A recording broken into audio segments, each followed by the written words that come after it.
We did another group of swing voters right after the State of the Union, the day after. I would say only about half the group had actually watched the whole thing, but then the other half had seen the vibes the day after. See the memes. That's right. And they were like, okay, there's a guy I could be into. Joe Biden turning the vibes around is really important. And they seem to be getting it.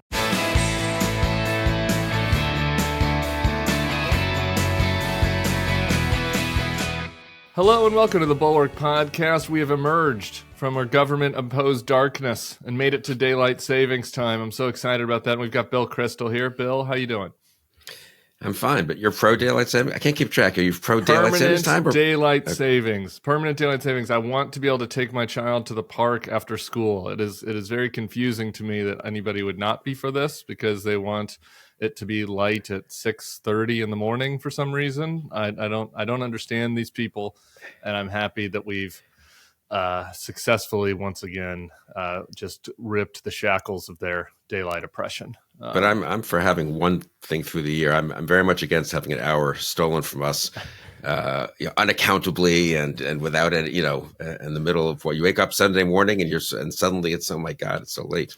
Yeah, I'm with you. Permanent daylight savings time forever. Folks, stick around to the end. We've got Sarah Longwell's here. We're going to talk a little bit about her focus groups, and we're doing our first mailbag segment, so you're not going to want to miss that. Okay, Bill, before we get to the Biden ad and her testimony and Orbán and a rant that I have, there's some audio from the weekend of the senator from Alabama, Britt, that I'd like us to listen to together. First and foremost, I'm a mom. And like any mom, I'm going to do a pivot out of nowhere into a shockingly violent story about sex trafficking. And rest assured, every detail about it is real, except the year, where it took place, and who was president when it happened. With Scarlett Johansson at Saturday Night Live doing her Britt. I spent a lot of time with Will over the weekend, but at that point, there was an independent journalist, former AP reporter, who kind of tracked down the most shocking element of her rebuttal was kind of the fake crying that she was doing when talking about a real story that everyone should have sympathy for about a rape victim. But the problem was she was heavily implying this was happening because of the Biden border policies, and the event happened in 2004. During the Bush administration. In Mexico. In Mexico. 500 miles from the border. Terrible, of course. But yeah, well, the SNL, I'm not a huge SNL fan these days, but it was excellent, the skit with Britt. And, my only thought about it is, wasn't she supposed to be the normie Republican, the sound choice for VP, the Chamber of Commerce favorite, the former Shelby chief of staff? I think that's right, isn't that?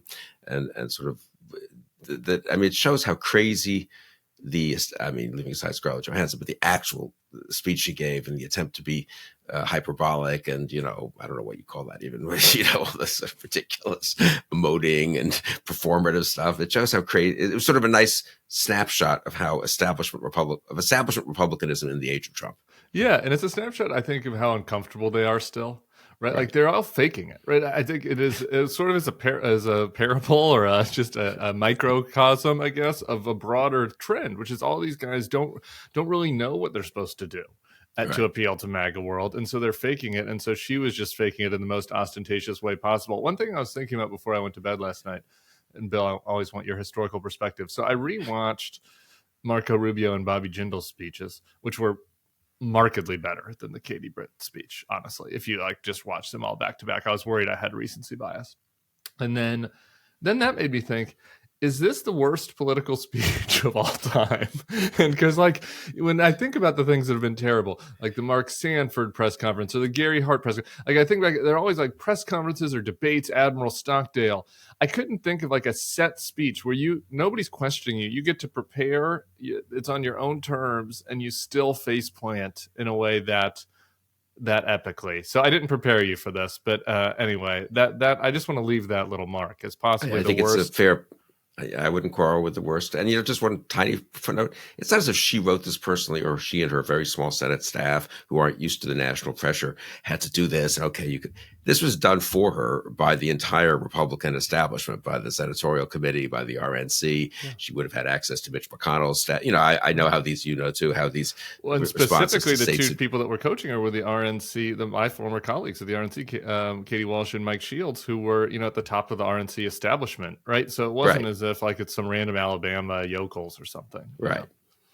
Anyway, okay, that's enough for Katie Britt. I want to get your take on the Biden speech because I haven't heard it, I guess. But before that, I kind of want to combine these things. I thought it was interesting, right? Coming off of the State of the Union, the Biden campaign, which is much more flush with cash than the Trump campaign, put out an ad that tried to, I think, define the choice here of this election. And I'm interested in your take on it. Let's listen to the first real Biden ad of the general election campaign. Look, I'm not a young guy. That's no secret. But here's the deal.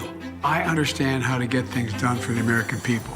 I led the country through the COVID crisis. Today, we have the strongest economy in the world. I passed a law that lowers prescription drug prices, caps insulin at $35 a month for seniors.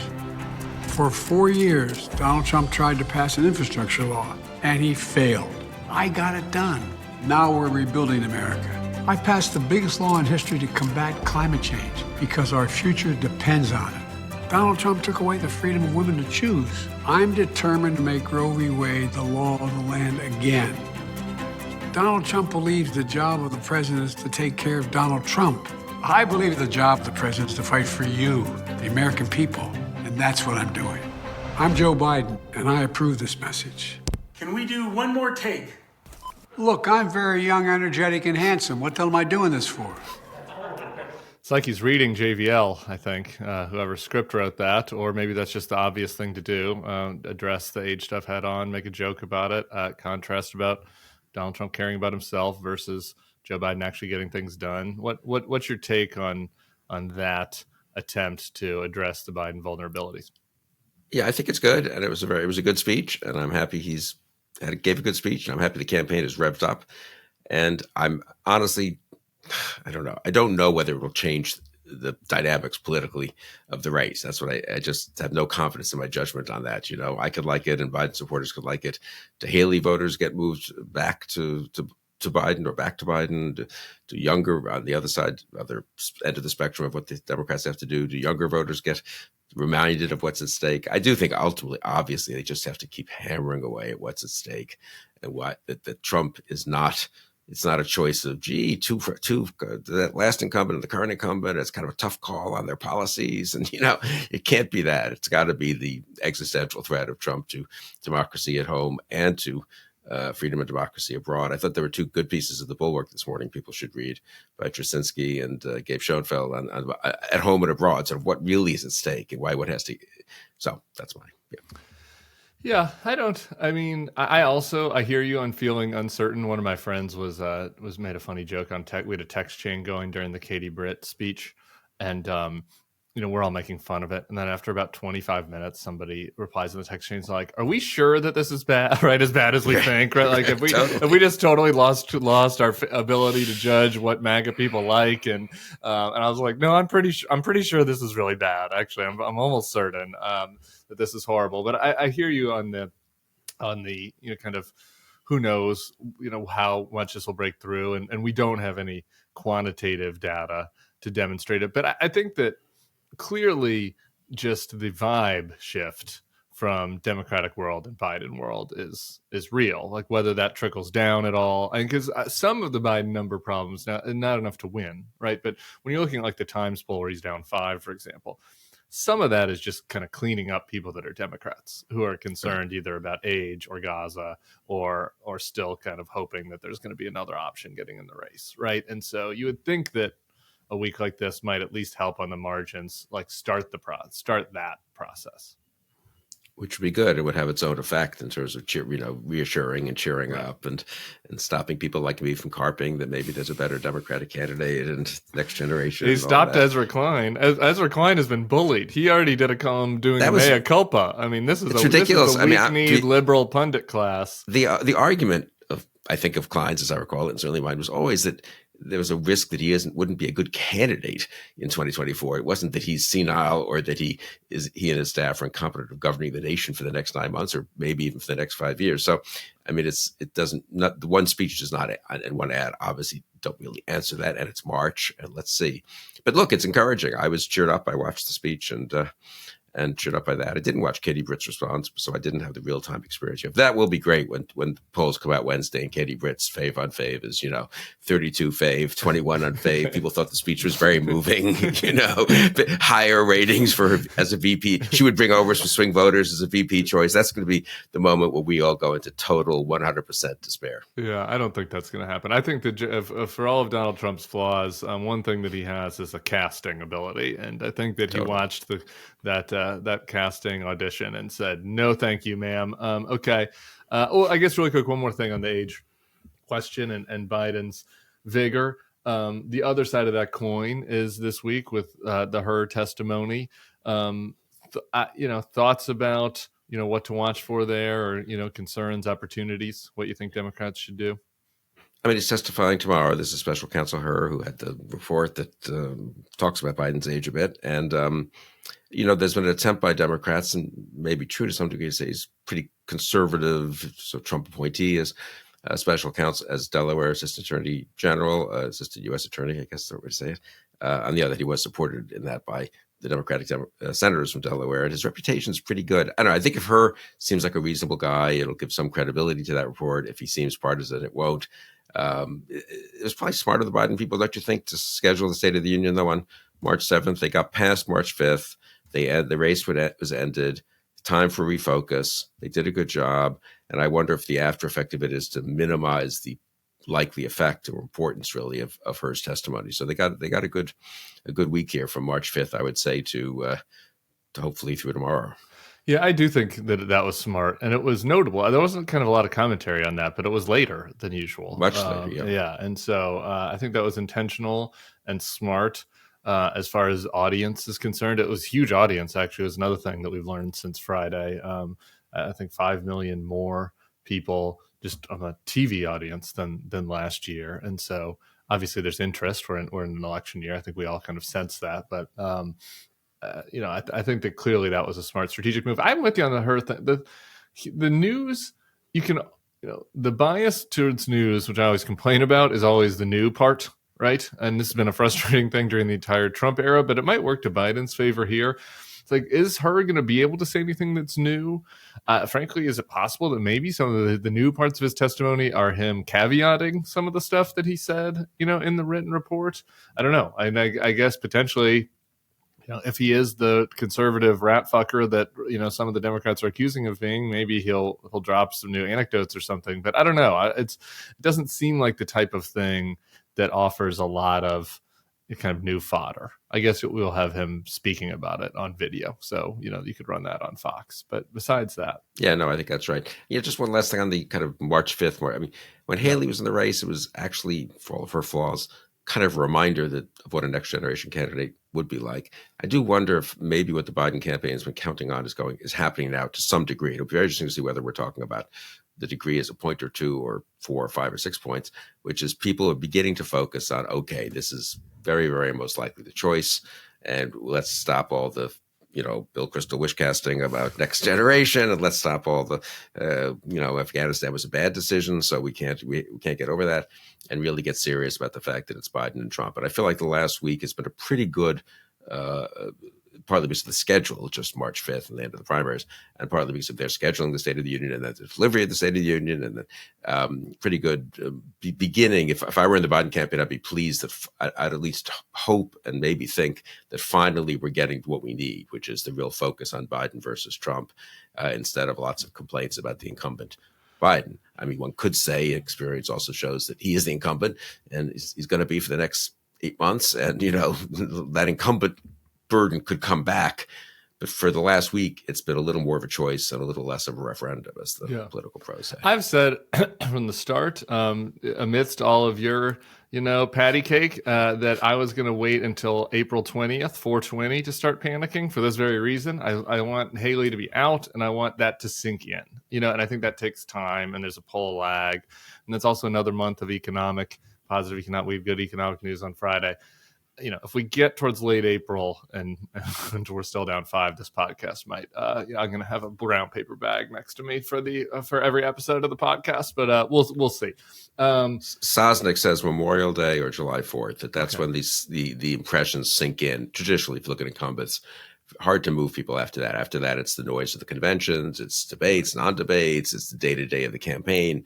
But it's sort of that becomes the story, and that's unpredictable, of course. But the actual judgment of Biden, he thinks, by Memorial Day or maybe July 4th gets fairly settled. Yeah. Doug Sosnick, that's a Democratic pollster, pretty good one. Okay, we maybe need a little segment here. We maybe need a little music for this, but occasionally I have a rant that I don't have another place to get it out, and so we're gonna do a little thing where I rant and you just kind of get to respond to my rant, if that's okay. This is not a traditional interview. Usually an interviewer or the interviewer asks an interviewee the question, but I'm changing the conventions here for this podcast. Okay. And my rant is about the brouhaha over Joe Biden saying the word illegal during the State of the Union. And what happened for those that kind of missed this was Biden is freelancing. Marjorie Taylor Greene is sort of dressed like a kind of like a racist Chili's host in the crowd. And I stole that joke from someone else. And she is shouting at him about Laken Riley, who'd been killed by an illegal immigrant. And she's shouting in the audience, and Biden acknowledges her and puts up and holds up the Laken Riley pin that she had given him as he walked down the aisle. And then he acknowledges the family. And throughout all this, Greene is shouting from the audience, "Killed by an illegal, by an illegal, by an illegal." And Biden, off the cuff, retorts to her, "Yeah, by an illegal, that's right. But how many thousands of people are killed by legals?" To her parents, I say, "My heart goes out to you." So kind of an awkward exchange, right? But all in all, it seems like Biden is the winner of this exchange. Like MTG thinks she has a gotcha. Biden slaps her down. He's not he's not like he's responding to her use of the word illegal by trying to make a point that she is the one that is politicizing this, that she keeps bringing up this one murder, despite the fact that there's lots of crime that's happening and that happens. And oftentimes the perpetrator, has very, if you look at immigrants, they tend to commit these crimes at a lower rate, right? So this is the point that he's trying to make. Obviously, if you're in a Lincoln Douglas debate, not being shouted down by a crazy person in the audience, maybe you say it more adeptly. Despite all that, after this great State of the Union, where Biden's showing vigor, where even Bill Kristol is starting to come around, the Democrats that are complaining. Here's the headline: Progressives fume at Biden. Business Insider. Joaquin Castro tweeted about how this was incendiary and wrong. Senator Alex Padilla, Democratic Senator of California, said the president's ad lib was deeply disappointing. Are you kidding me, Bill? I'm deeply disappointed in Alex Padilla. What does this person do? I never see this fucking guy's name. He's not doing anything. He's not doing anything to help the Biden campaign. And he pops his head up to wag his finger at Joe Biden. In the context of this speech, does anybody actually think that he was trying to be offensive? Obviously not. Does anybody think that Joe Biden was in this exchange the one that was not being, on the side of immigrants and not being on the side of migrants? Of course, it's Marjorie Taylor Greene that is shouting and being an insane person. Why are you waving your finger at Biden? To what end? I don't. This is not, what is the end? I get it. If you're a Democrat and you're mad at Biden over Gaza or over a policy, and you're trying to get him to change the policy, okay. I'm not saying that you can't criticize Joe Biden. That's totally appropriate. We do it here. Obviously, you want to advocate for policies. This supposed gaffe isn't going to change anything. It's not going to change anybody's life to make him apologize. It's not going to change his worldview. He uses the word undocumented most of the time. It's not going to change the policies or the treatment of anybody. It's going to do nothing. You're just shouting. These liberals are just shouting "do better" at him to try to berate him. And the net result of this is Biden apologizing in what should have been a friendly interview with Jonathan Capehart. You would have thought it would have been a friendly interview. So now he's got to apologize. All the news is about how he apologized about this. Everyone in my MAGA Twitter feed is dunking on him.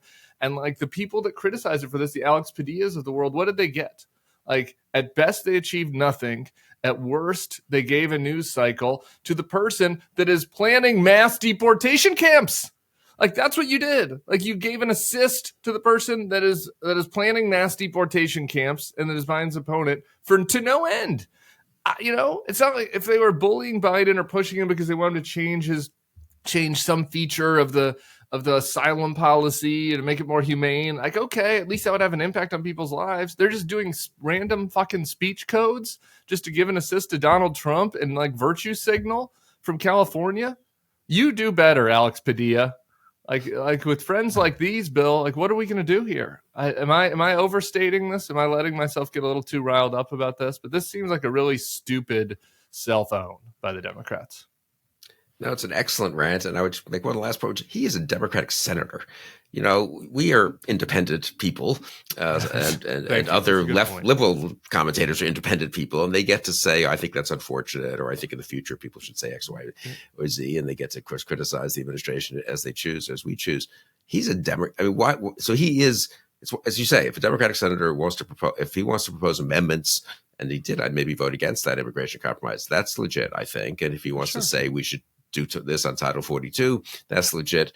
But it's just the performative, that is, right, kind of, he's an elected official who supports the nominee of his party and is not on something serious, not on something where he thinks he's going to help him politically, not on something where he's been trying to get through to the White House for 2 months privately and they finally won't take his call and he has to say something just gratuitously, courting the favor of what? I mean, who exactly anyway? Activist, liberal, progressive activist. Why? He's not up for an election. He's not in the middle of the election. Right. He's just finger wagging Joe Biden. It's like, 81-year-old man up there on stage, like dealing with a heckler.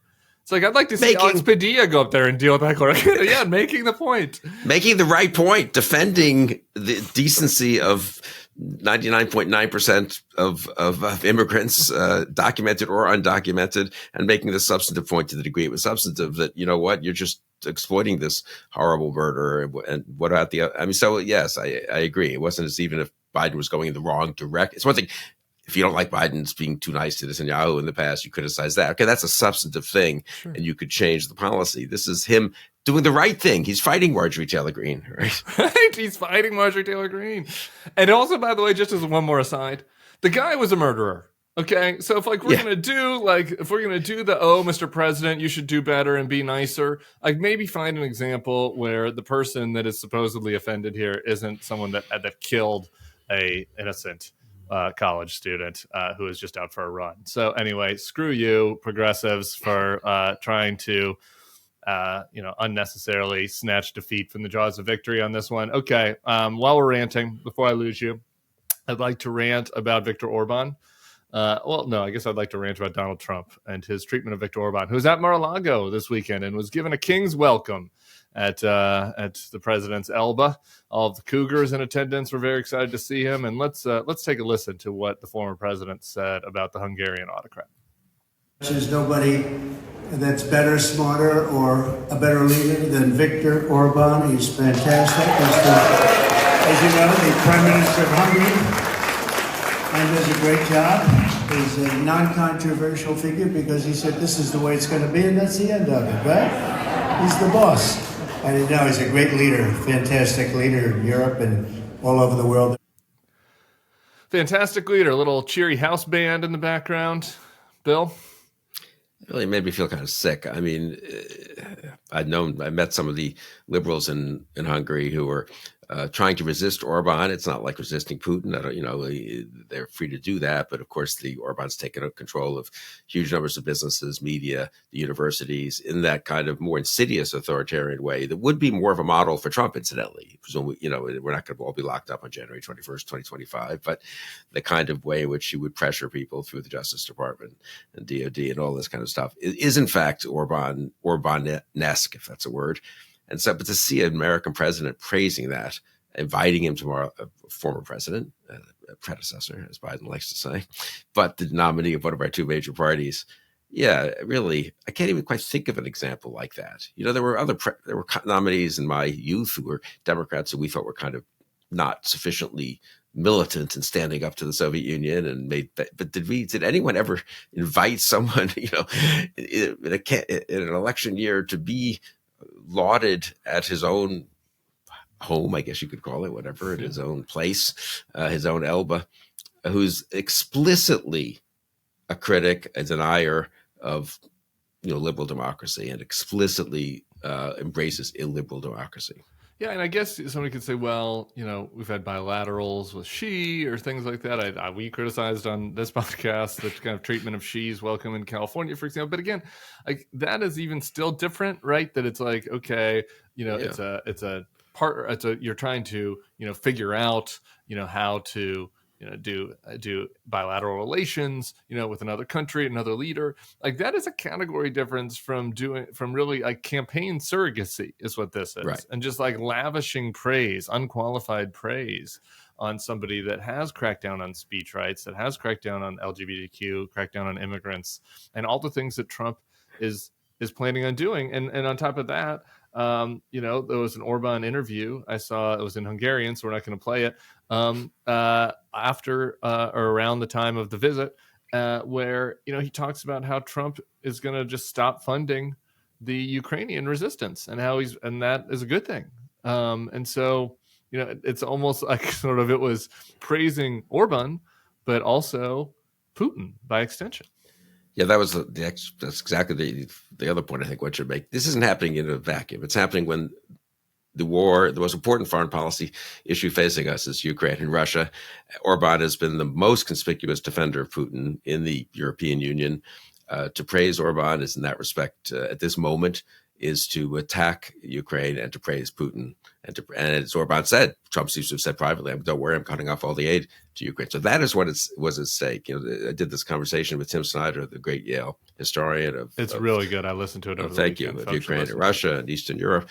And he put it well, I said something about how the Ukraine issue is so important. He said, it really is the litmus test because it's not just about foreign policy. It tells you what you think about the world and about America at this point. And for Trump to be with Orbán and therefore with Putin, for me, that says it all.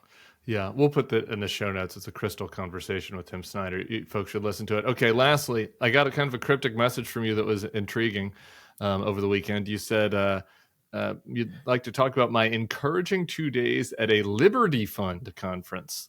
When I hear the words Liberty Fund, that my spidey sense starts to get up that maybe that might be a cryptic MAGA group. So tell us what was encouraging about your time with some of these conservatives. It was a small kind of academic seminar, but it was on liberalism, and there were it was mostly younger people. I was kind of a co-organizer. They asked me to do it. So I tried to get people in their 20s, 30s, early 40s, and some academics, some, other types, public intellectuals, I guess you call them these days, and so forth. And we read Orwell and a lot of, sort of stuff from Michael Walzer on being a liberal and Hitchens actually. And liberalism could have a comeback. A good liberalism, Hubert Humphrey liberalism, anti-fascist, anti-communist, pro-civil rights, but doesn't have a heart attack when an 81-year-old man says the word illegal, that kind of liberalism, I mean, I was encouraged by the discussion. Well, that is encouraging. Do you have any other positive notes to leave us on? Any other notes of optimism? Baseball season begins in 2 weeks, and spring training is chugging ahead. And in the morning shots this morning, it was sweet. Going down to give a speech, this 10-year-old boy who was going with his family, and he said, "Are you going to spring training too?" And I, made me think, it'd be better to be going to spring training than giving my speech there at some hotel. Liberalism is not dead. Baseball is not dead. I'm a little skeptical on both of those points, but that will be for another conversation next week. Thank you, Bill Kristol. On the other side, we've got Sarah Longwell with a focus group update, and we're taking your questions from the Bulwark Mailbag. All right, I'm back with my old friend, Sarah Longwell, publisher of The Bulwark. Sarah, I wanted to have you on, because you have multiple other podcasts I want to make sure people know about. George Conway Explains It All to Sarah Longwell. That publishes kind of periodically. It's every week. It's every week. Do you have a schedule? Do you have a day where we know it? Well, we try to do it when there's good legal news to talk about, but it's like Thursday-ish. Thursday-ish, okay. And then every Saturday you have the Focus Group podcast, which is so good. And in particular, I wanted to talk briefly about this week's, which was a little bit alarming, but in a good way, kind of a wake up call, kind of like smelling salt kind of alarming, where you had Allison, CNN analyst, who was on to discuss focus groups you did with Black voters who had voted for Hillary and Biden, but were now thinking about Donald Trump a little bit. Can we just listen to a little bit and I'll get you on the other side? I think he just has more of an ability to jumpstart the economy, to inject energy into the economy. And that's really what a lot of it's boiled down to for me. With him and Putin from Russia, they had some kind of rapport. And so that sort of keeps us alive without getting bombs, thrown on our country. So it seems like, I don't know, maybe a gangster knows another gangster and they have respect for one another. But it seems like he was able to get along with them people a little better. It didn't matter what he did. They were just going to bash him anyway. At least it seemed like maybe 3/4 of the media. Of course, he had Fox on his side, but it seemed like 3/4 of the media was bashing the guy. I'm like, that's unheard of for somebody to get bashed that hard. And he's the president of the United States. So that maybe put a red flag in my head that maybe he's onto something. I don't know who in government is not committing fraud, who's not being crooked, who's not doing us right. I really don't know. I don't know why he's the only one that's actually being held accountable. Woof. Okay. Again, just one focus group, but we're seeing in the numbers some bleed among Black voters. I thought it was nice that you had Ashley on to kind of talk through it. What did you guys come away with? Well, I mean, first of all, I really wanted to do this group because we keep seeing it in the numbers. People are kind of freaking out about it while also denying that it's real, right? They're like, this isn't possible. And I want to be like, I'm sure it is possible, because if there's one thing I know from doing focus groups all of these years, it's that the things that we self-soothe with are often wrong. And that if you go kind of find these voters and ask them, you're going to hear stuff. Yeah, it's going to make your toes curl, but it's going to be like, what is actually going on? And the thing that I thought was the most interesting from my perspective, and then I'll sort of let Ashley was, I love Ashley. She's a friend of mine, but she did like a valiant like pushback. She was a little bit like JVL is, where he wants to sort of reason with all the voters. Like, let me tell you what I would say. Yeah. Let me tell you what I would say back to them. If you put me in the room, let me convince them why they're wrong. But to me, the most interesting thing was how much they just sounded like there was nothing different about what the Black voters were saying about why they liked Trump than just other Trump voters and why they like them. It's all the same thing. It's like, I think he'd be better for the economy. And this is a broad thing about Trump that I don't quite know how to, Americans want to be rich. I'll just tell you, like, Americans, all of them, they want to be rich, and they see Donald Trump as rich. And so when they say we need a businessman running the economy, what they mean is, I saw this guy on TV being a businessman. I know he's got a gold toilet, and I don't necessarily want a gold toilet, but I want more money. And I think he'll help me get more money because he's figured out how to get more money for himself. The other thing, and when Trump says things like, well, because I have a mugshot, I think that's going to help me with Black voters. You and I hear that and go, well, that's really racist. Boy, that's got to turn off Black voters. Of course it is. But there are plenty of Black voters who do not hear, and they may not even hear that sort of statement explicitly. What they do hear is this idea of, and this is, again, same with white voters, is this guy, look how much he has to put up with. I know what it feels like to have either trumped up charges or grievances on something. And this is, it's so frustrating because Trump, his grievances are all about himself. And so you think, boy, it's not like he shares your grievance, regular voter. But still they find like a connection there on the grievance side. And then there's just some straight up like anti-vaxxing. Nobody said deep state, but there was like people, he's the only one who talks about how they're out to get us, the anti-institutionalists. And I hear that across all the focus groups of people who like Trump. So it just doesn't surprise me, right, that Black voters, or some subsegment of it. And I'm very careful in the podcast to keep pointing out that this does not reflect a majority of Black voters. In fact, it reflects a small percentage. But Black voters are so reliable for Democrats, Hispanics have been so much more reliable for Democrats, that bleeding, going from, losing 10% of Black voters to 20% of Black voters, especially in states like Georgia, disaster. Okay. Well, were there any green shoots, things that issues feeling like that, Democrats can use to talk about them? Well, we did another group of swing voters right after the State of the Union, the day after. I would say only about half the group had actually watched the whole thing, but then the other half had seen the vibes the day after. And consumed the memes. Yeah, that's right. And they were like, okay, there's a guy I could be into. And so they were, I think there's been, there's sort of a Twitter-esque fight right now of, will that matter? Do voters care? I heard from and they had heard about the Katie Britt stuff too. They were like, she is so weird. Everybody, that was weird. Everyone just came, this is so weird. Someone said Stepford wife. One person said, I think she's trying to, deflect from the IVF, ruling in Alabama. And so I heard and they were universally going for Biden, which anybody who's been listening to my podcast knows we've been seeing some backsliding from these swing voters. But I think that Joe Biden turning the vibes around is really important. And they seem to be getting it. They Good seem news to be there. Swing voters. Okay. Yeah. If you're not listening to the Focus Group podcast, this week, if you can't handle the black voters against Joe Biden, last week they had John Favreau on talking about California. Every week it's a different group of voters. It's super interesting. I love that. I'm a Focus groupie. Okay. Final segment of the day. We're trying it. This is new. Sarah, you're here. We're doing it live. Let's Our first mailbag segment. Oh. Remember, if you have a question for the mailbag, email bulwarkpodcast@thebulwark.com.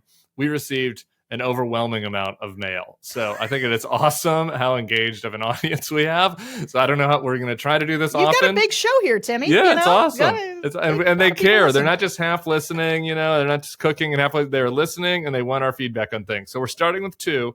And since I have you, the first one I know is Sarah Bate. We got multiple questions like this. It is very similar to the questions that I got when I was on a panel in Aspen. So I'm a little concerned about how many Aspen listeners we have. But this question is from Bianca in San Diego. She asks, what if there were a Cheney-Haley no labels ticket designed to split the Trump vote and also found a new conservative party? Sarah, doesn't that sound wonderful? Guys, listen. The people who would vote for Liz Cheney and the people who would vote for Nikki Haley are people that we need to vote for Joe Biden. And we are not building, to win this election, you are not building a pro-Joe Biden coalition. You are building an anti-Trump coalition. And literally anything that splits the anti-Trump coalition is bad for Biden. Hear me on this, please. Conservatives, swing, the swing voter, it is swing voters. There is 9 to 10% of the country, and there's even soft Democrats. They will pull from Biden. Trump has a fixed ceiling and floor, and there's 2 points in between there. You cannot take away anybody from the anti-Trump coalition. I'm sorry. If they want to start a new conservative movement, they should, and they should tell people to vote for Biden in this election. Agree. And by the way, I think that there are conceivably states or Senate or random races where something like this could work, right? It is not in the presidential election. I'm sorry, Bianca. And I did this a little bit during the live DC show where the weirdness of Trump actually, I can understand why people logically would think, okay, Trump is so hated that it's the perfect time for a third party.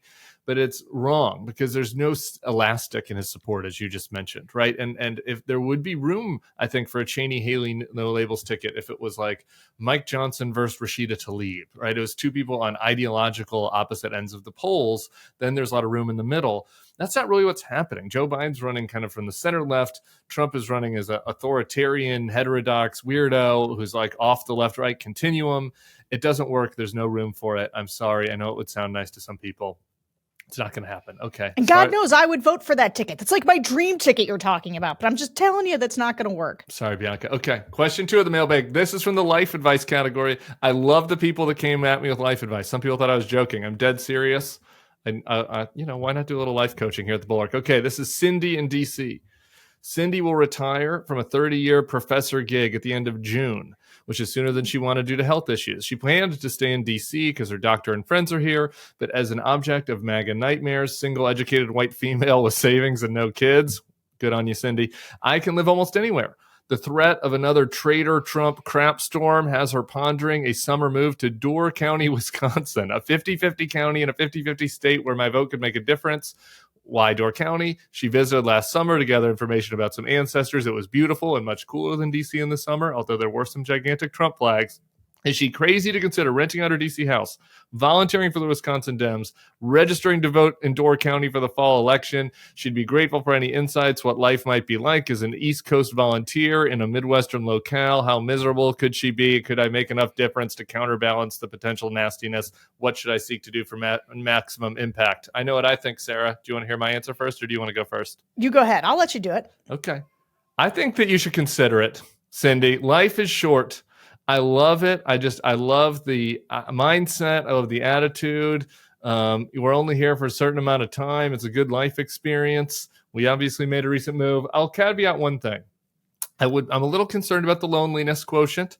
And so we have listeners, though. We have listeners in Wisconsin to the Bulwark Podcast. Door County, for people who don't know, is like on the little island, what do you call it? It's like a little finger that sticks out on the east side of Wisconsin into the lakes, and so it's from kind of Green Bay. You go up this little finger, and so it is really beautiful. I've never been there, but I've heard it's really beautiful. But I know, for example, Mark Becker, big fan of ours. It was the Green Bay, whatever county that is, Republican chair for a while. Then he did the right thing. He was a Republican voter against Trump last time. He's written for the Bulwark. We can ask Mark. I just want to make sure you can have some friends. I think otherwise the experience will be great. People are nice. You get surprised by how nice people are. You can get a little community of people door knocking.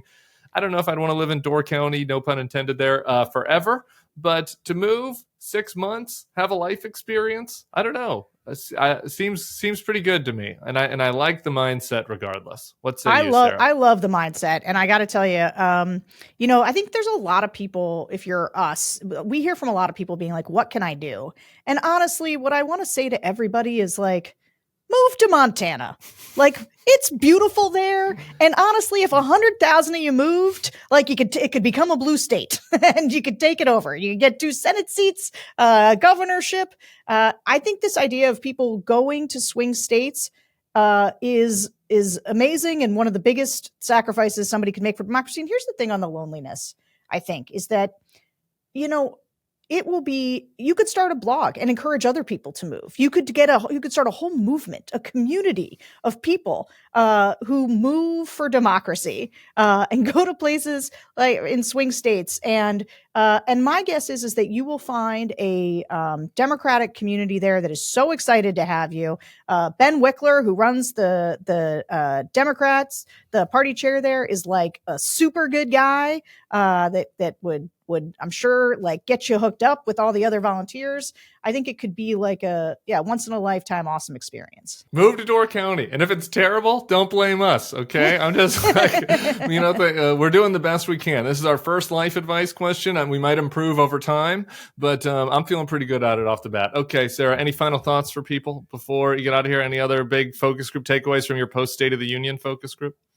I don't know that I've got any other ones other than, hey guys, if you have a zip in your step right now, little skip after that, keep it going. Cause it's going to be a long slog and there's going to be ups and downs, but just should remember that there's going to be ups. And when there's ups, remember to push, lean into them. That's great advice. All right. Well, let's get your feedback on the first mailbag. Remember to email your questions, bulwarkpodcast@thebulwark.com. We'll be back here tomorrow with Evan Osnos, who wrote the great New Yorker profile about Joe Biden. I'm excited about that. I'm in that profile. Are you? Yeah. I didn't make it that far. It's really long. So you must be quoted in the back half. I'm going to be reading the rest of it later today. I'll let you know what I think about your quotes. That's Sarah Longwell, publisher on The Bulwark. We'll see you back here tomorrow. Peace. Bye, guys.